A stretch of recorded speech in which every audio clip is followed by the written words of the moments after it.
बोल भक्तवत्सल भगवान की श्रोतव्यः कीर्तितव्यश्च स्मर्तव्यश्चेच्छता भयम्। जो मृत्यु के भय से मुक्त होना चाहे उसे भगवान की महिमा ज्यादा से ज्यादा सुननी चाहिए, ताकि मन प्रभावित हो जाए। और सुन के मन जब बहुत प्रभावित हो जाए तब कीर्तितव्यः, भगवान की महिमा को पहले तो सुनो, उसके बाद फिर दूसरों को भी सुनाओ। सुनने की महिमा ज्यादा है, हमेशा सुनाने की बात दूसरे नंबर पर। श्रवण गृणन, सुनाना दूसरा, वर्णन करना दूसरे स्थान पर, सुनाना पहले स्थान पर। क्योंकि जो अच्छी तरह सुना होगा वही सुना सकता है, इसलिए भी। दूसरा कारण एक और है, जितना आनंद सुनने में आता है उतना सुनाने में नहीं। वक्ता भगवत प्रेम में डूबने में स्वतंत्र नहीं, श्रोता स्वतंत्र। श्रोता तो भगवान की महिमा को सुनता जावे और खूब आनंद के सागर में डूबता जाए, चाहे जितना कंठावृत हो जाए, चाहे जितना अश्रुपात हो जाए, चाहे जितनी समाधि लग जाए, वो स्वतंत्र है उस आनंद में डूबने के लिए। पर वक्ता स्वतंत्र नहीं। वक्ता कहीं प्रेम में ज्यादा डूब गया तो वाणी अवरुद्ध हो जाएगी, और जब वाणी अवरुद्ध हो जाएगी तो कथा कैसे होगी? एकदम डूब गया तो फिर वो वर्णन ही नहीं कर सकता, इसलिए उसे अपने को संभालना पड़ता है। इसलिए पहले श्रवण करो और फिर दूसरों को भी डुबाओ।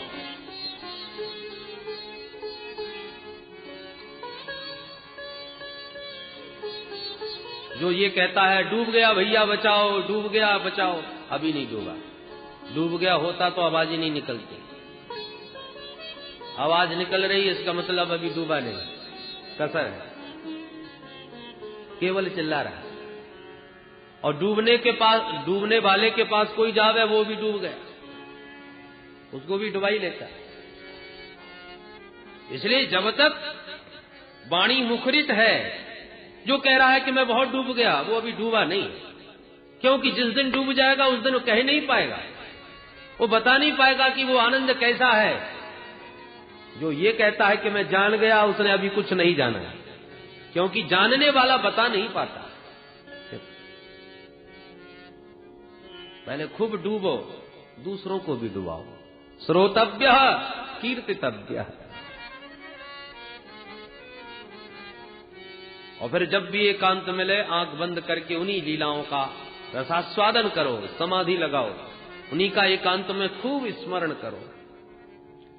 पहले श्रवण, फिर संकीर्तन गायन, और उसके बाद स्मरण।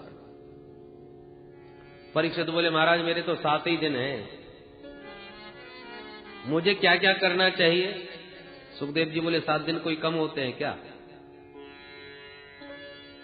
परीक्षित, मैं भी निर्गुण ब्रह्म की सत्ता में परिनिष्ठित था, पर गोविंद के गुणानुवाद ही इतने सरस मधुर हैं कि गृहीत चेता राजर्षे, हे राजर्षि परीक्षित, उस निर्गुण सत्ता से मेरा चित्त जबरदस्ती गोविंद के गुण गणों ने खींच लिया। परिनिष्ठितोऽपि नैर्गुण्य उत्तम श्लोक लीलया गृहीत चेता राजर्षे आख्यानम यदधीतवान्, आख्यानम यदधीतवान्। संसार में 2 ही आनंद हैं, विषयानंद और ब्रह्मानंद। विषयों के भोग से जो आनंद मिलता है वो विषयानंद, और आंख बंद करके सुसुप्ति अवस्था में या समाधि अवस्था में जो महापुरुषों को प्राप्त होता है वो ब्रह्मानंद। परंतु गोविंद के गुण गणों का चमत्कार देखो परीक्षित, कि विषयानंद की तो चले क्या, ब्रह्मानंद भी फीका पड़ गया। परिनिष्ठितोऽपि नैर्गुण्य, निर्गुण ब्रह्म की सत्ता में ध्यान मग्न में परिनिष्ठित था, प्रगृहीत चेता, चुंबक की तरह मेरे चित्त को गोविंद के गुण गणों ने खींच लिया अपनी ओर और दीवाना हो गया तब से मैं उनका। इसलिए परीक्षित, कल्याण करने वाले के लिए तो एक मुहूर्त का ही समय बहुत होता है। खट्वांग नाम के राजा ने एक मुहूर्त में ही मुक्ति पाई। मुहूर्ता सर्वमुत्सृज्य गतवान अभयम हरि, अब आप पे तरह कौरव्य सप्ताहम जीवतावधि। जब एक मुहूर्त के अंदर खट्वांग ने मुक्ति पाली तो क्या तुम 7 दिन में नहीं पा सकोगे? गदगद हो गए श्री परीक्षित महाराज, मृत्यु का भय तुरंत भाग गया। देखिए, ये डॉक्टरों की अपनी विशेषता है। मरीज कितना भी विकट हो, कितना भी भयंकर रोगी हो, और कुछ कुशल डॉक्टर ऐसे होते हैं जो आधा तो उसे बातों से ही ठीक कर देते हैं।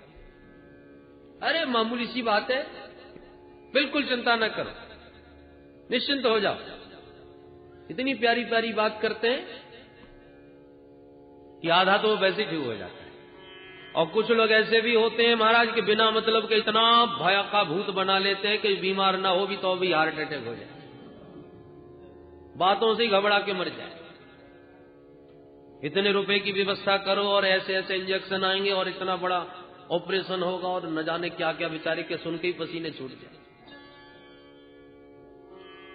इतने ऋषि मुनि बैठे थे, परीक्षित ने प्रश्न तो किया था कि मरने वाले को क्या करना चाहिए। सब एक दूसरे का मुंह देख रहे थे, पर 16 वर्षीय सुखदेव जी महाराज के वचनों का आत्मविश्वास देखिए।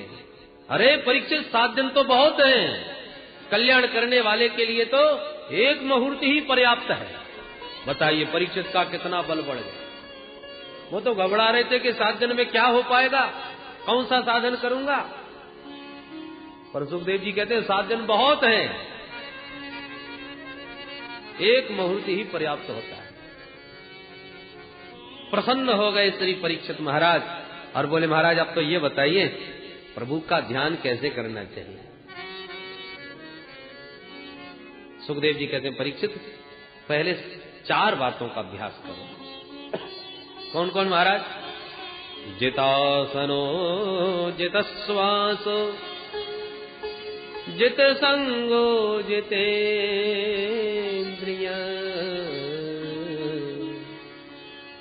स्थूले भगवतो रूपे मनः संधारये धिया मनः संधारये धिया। परीक्षित, सबसे पहले जितासन बनो, आसन को जीतो। आसन जो तुम्हें अच्छा लगता हो, सुखद लगता हो, वही आसन को सिद्ध करो। चाहे वज्रासन हो, चाहे पद्मासन हो, सुखासन होना। रीढ़ की हड्डी सीधी करके बैठो, क्योंकि जब तक आसन की सिद्धि नहीं है तब तक शरीर का ही ध्यान बना रहता है। 5 मिनट हुए नहीं आंख बंद करने को कि घुटने दुखने लगे, फिर कमर दुखने लगे, फिर पैर पसारने लगे। इसलिए जितासन, उसके बाद जितश्वास, प्राणायाम का खूब अभ्यास करो। पूरक, कुंभक, रेचक आदि पद्धतियों के द्वारा प्राणायाम के भी कई प्रकार हैं। उस प्राणायाम के अभ्यास से श्वास पर नियंत्रण करो। श्वास का संबंध मन से है। श्वास पर जितना नियंत्रण होगा उतना ही मन भी तुम्हारा शांत होगा। मन में क्रोध आ जाए तो देखिए श्वास भी गर्म हो जाती है, श्वास की गति भी तेज हो जाती है, फुसकार भरने लगता है। तो मन का श्वास से बहुत निकटतम संबंध है, इसलिए प्राणायाम का खूब अभ्यास करना चाहिए। प्राणायाम परम बलम, भगवान ने कहा बड़ा बल है प्राणायाम में। तीसरी बात बताई, जित संग, असंग हो जाओ, असंग होकर के ध्यान लगाओ। अहम एको न मे कश्चित् ना हम अन्यस्य कश्चित् न तम पश्यामि यस्याहम तम न पश्यामि यो मम प्रभोरहम मम प्रभो। संसार में ऐसा कोई नहीं जो मेरा हो सके, और ऐसा भी कोई नहीं जिसका मैं हो सकूं।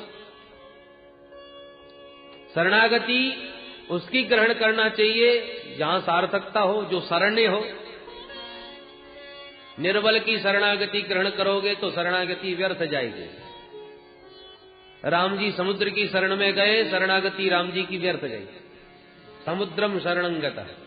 राम जी महाराज 3 दिन तक बैठे रहे, हाथ जोड़ के समुद्र से प्रार्थना करते रहे, महाराज बताओ उपाय कैसे जाऊं।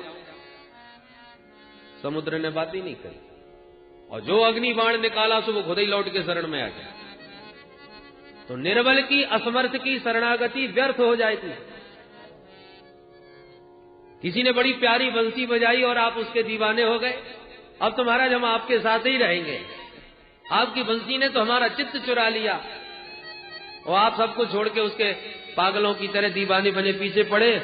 उसने भी सोचा जब तक माल है लूट लो, जितना था सब आपका ले लिया, बाद में 9 2 11 हो गए। आपने अपना सर्वस्व निवेदन किया, शरण में गए और शरणागति व्यर्थ हो गई, क्योंकि समर्थ की शरण में नहीं गए। शरण्य हो उसकी शरण में जाओ। भगवान के चरण कमल ही शरण्य है। ध्येयं सदा परिभवग्नमभीष्टदोहम् तीर्थास्पदं शिव विरञ्चिनुतं शरण्यम्। अरे भगवान के चरण कमल तो ब्रह्मा और शंकर को भी शरण देने वाले हैं। श्री विभीषण जी महाराज समर्थ राम जी की शरण में गए तो शरण में आते ही सीधे लंकेश्वर हो गए। इसलिए बद्दल बहुत गरजते हैं पर सब नहीं बरसते। सभी बद्दल बरसात नहीं करते। इसलिए जो मिला त्वमेव शरणम मम, त्वमेव शरणम मम। हर किसी की शरण में न जाओ। शरणागति एक बार होती है और एक में होती है। शरणागति वो ब्रह्मास्त्र है जिसके ऊपर फिर दोबारा कोई अस्त्र प्रयोग नहीं किया जाता। ब्रह्मास्त्र के बारे में आपने सुना होगा कि ब्रह्मास्त्र के ऊपर यदि कोई दूसरा अस्त्र चला दिया जाए तो ब्रह्मास्त्र निर्बल हो जाता है, शक्तिहीन हो जाता है, क्योंकि सबसे बड़ा अस्त्र वही है। मेघनाथ ने श्री हनुमंतलाल जी के ऊपर ब्रह्मास्त्र चलाया। हनुमंतलाल जी वैसे तो बड़े सामर्थ्यवान थे, चाहते तो ब्रह्मास्त्र भी उनका कुछ न बिगाड़े, पर उनको लगा कि एक मर्यादा है। जो न ब्रह्म सर मानो महिमा मिटाई अपार। ब्रह्मास्त्र की बड़ी महिमा है, इसलिए इसकी महिमा की रक्षा करने के लिए मुझे बंधन स्वीकार कर लेना चाहिए। अब ब्रह्मास्त्र के बंधन को श्री हनुमंतलाल जी ने स्वीकार कर लिया, जो मेघनाथ के द्वारा छोड़ा गया, अशोक वाइट का बंध गए। अब दिव्य बंधन ब्रह्मास्त्र का, हनुमंतलाल जी बंध गए, गिर पड़े।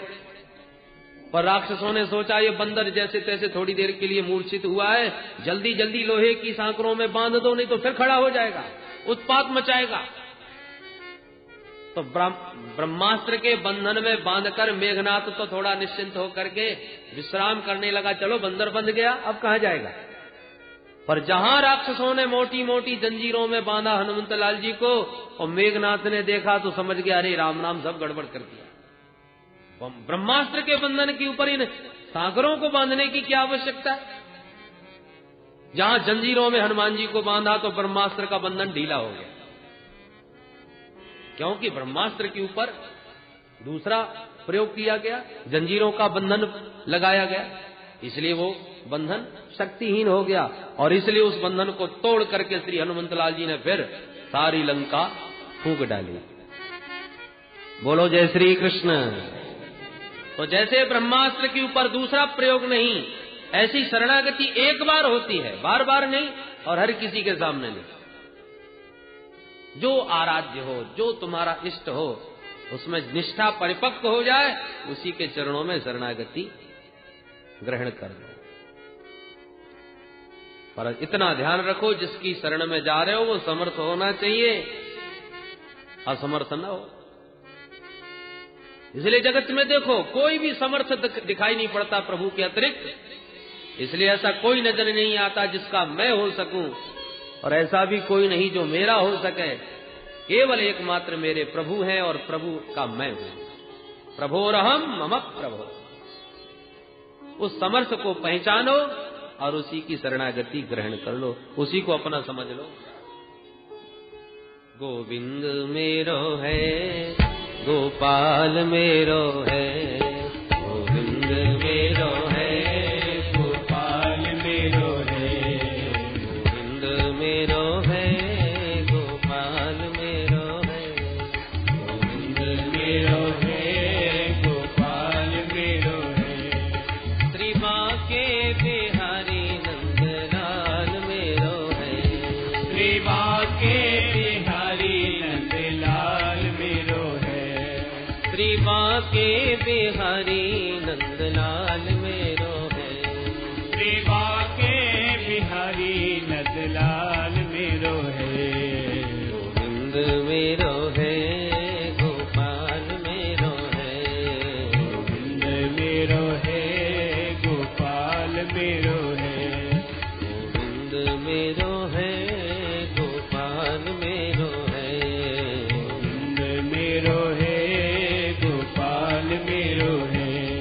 श्री बांके बिहारी नंदलाल मेरो है, श्री बांके बिहारी नंदलाल मेरो है, श्री बांके बिहारी नंदलाल मेरो है, श्री बांके बिहारी नंदलाल मेरो है, श्री बांके बिहारी नंदलाल मेरो है, श्री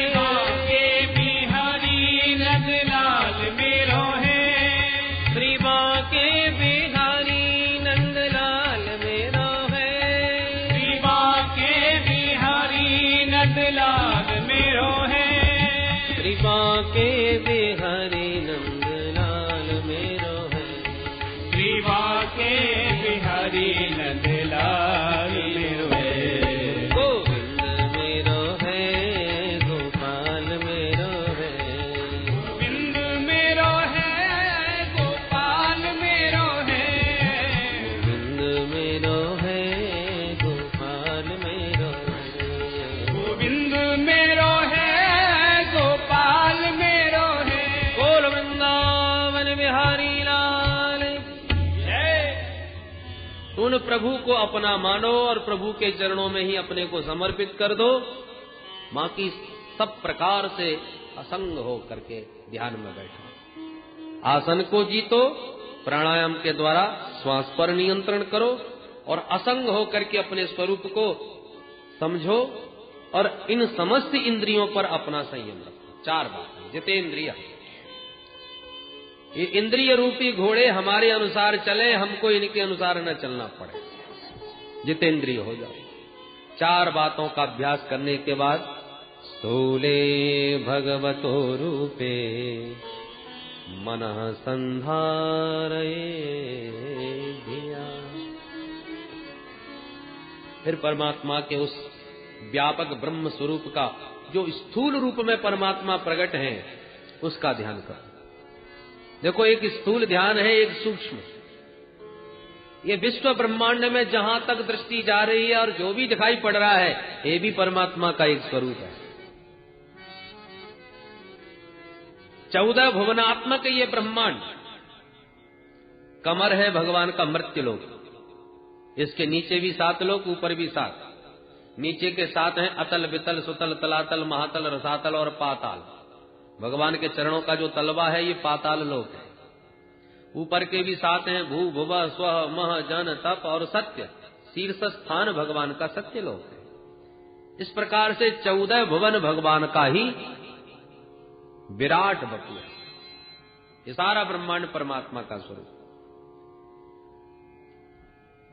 जो सौंदर्य तुम्हारे चित्त को अपनी ओर खींचे, जिस सुंदरता पर मन मुग्ध हो जाए, उसी में माधव की मुस्कान का दर्शन करना चाहिए। खिला हुआ सुमन चित्त को खींच रहा है, कितना प्यारा पुष्प है, तो समझो मानो भगवान मुस्कुरा के हमारे चित्त को चुरा रहे हैं। ऐसी भावना करनी चाहिए। आकाश में रंग बिरंगे पक्षी उड़ रहे हैं ना, यही भगवान की चित्रकला है, कारीगरी है। चाहे जितने बढ़िया बढ़िया चित्र बना लो, 10-20 साल में फीके पड़ जाते हैं। पर मोर के पंख पर क्या चित्रकारी भगवान ने कर डाली कि सालों तक रखे रहो, रंग भी फीका पड़ने वाला नहीं। वयांश यद व्याकरणम विचित्रम, विचित्र कृति है प्रभु की। ब्राह्मण क्षत्रिय वैश्य शूद्र ये चारों वर्ण भगवान के ही अंग हैं। परीक्षित, उस परमात्मा ने जगत में जन्म दिया और जन्म के साथ साथ जीव के भोजन का भी सारा प्रबंध किया, जीवन रक्षा का भी सारा प्रबंध किया। रहने के लिए पर्वतों में गुफाएं बना दी, पीने के लिए पर्वतों में पानी के झरने गिरा दिए, पाने के लिए पर्वतों के ऊपर ये सुंदर सुंदर फलदार वृक्ष पैदा कर दिए। अब जीवन धारण के लिए बस इतना ही चाहिए, रोटी कपड़ा और मकान। भोजन के लिए वृक्षों में फल दिए, पीने के लिए पर्वतों में पानी के झरने दिए, रहने के लिए पर्वतों में गुफाएं दे दी। अब पहाड़ों में रहो, प्रेम से हरि का भजन करो। अब आवश्यकता बढ़ाते जाओगे तो आविष्कार भी बढ़ते जाएंगे। अब प्रकृति से ज्यादा छेड़छाड़ करोगे तो प्रकृति भी कोप करके आपको कष्ट प्रदान करने लगेगी। संत को चाहिए भगवान के दिए हुए उस उपहार में प्रसन्न रहे। बर्तन लेके चलने की जरूरत नहीं, क्योंकि कर को ही पात्र बना के पा सकता है, तो बर्तन क्यों साथ में रखा जाए। कर पात्र बनो, कर कोई पात्र बना के कर पात्री बन के भोजन करो। धर्म सम्राट श्री स्वामी करपात्री जी महाराज का नाम ही इसलिए पड़ा, वैसे उनका नाम तो धर्म सम्राट श्री स्वामी हरिहरानंद सरस्वती था, परंतु कर को ही पात्र बना के पाते पाते नाम ही उनका श्री स्वामी करपात्री जी महाराज हो गया।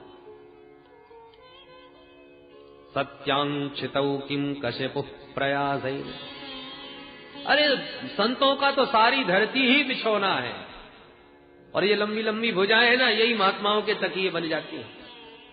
भुजा मोड़ के सिर के नीचे लगा लिया, वो बन गया तकिया। हाथ ही उनके पात्र हैं। कपड़ों की आवश्यकता पड़े तो वृक्षों की जो छाल है वही उनके कपड़े हैं। वृक्षों ने अभी भोजन देना बंद नहीं किया। एक महात्मा जंगल में बैठे बैठे सोच रहे थे चलो आज हलवा खाएं। अब जंगल में बाबा को हलवा कहां से आ गए, इतने में पका हुआ केला मिल गया, और केला छील के जैसी महात्मा ने पाया तो खुश होकर के बोले वाह सरकार, क्या गजब का हलवा, पैकिंग करके भेज दिया। पैक करके ठाकुर जी ने हलवा बना के प्रकृति के द्वारा संतों को दिया है। अब पैकिंग खोलो, हलवा निकाल के पालो।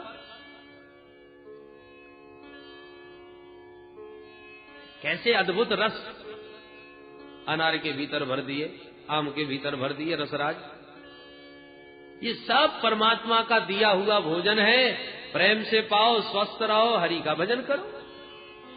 सारा प्रबंध परमात्मा ने किया है जो परमात्मा के आश्रित रहते हैं उनके लिए। मां के पेट में थे तब कौन खिलाता था? उस समय भोजन किसने दिया? ठाकुर जी ने ही तो प्रबंध किया कि आप्यायनी नाम की नाड़ी से सारा रस ग्रहण करता रहता है मां के गर्भ में बालक। बालक को कोई कष्ट न हो, वहां पर भी उसको सुरक्षा के कवच में व्यवस्थित कर दिया। अब बालक जगत में आने में समर्थ हो गया तो प्रसूति वायु के प्रबंध के द्वारा तुरंत मां के गर्भ से बाहर निकाल दिया। ये भी तो प्रबंध उसी का है कि समय पर ही प्रसूत वायु आकर के उसे बहिर्भूत करती है गर्भ से।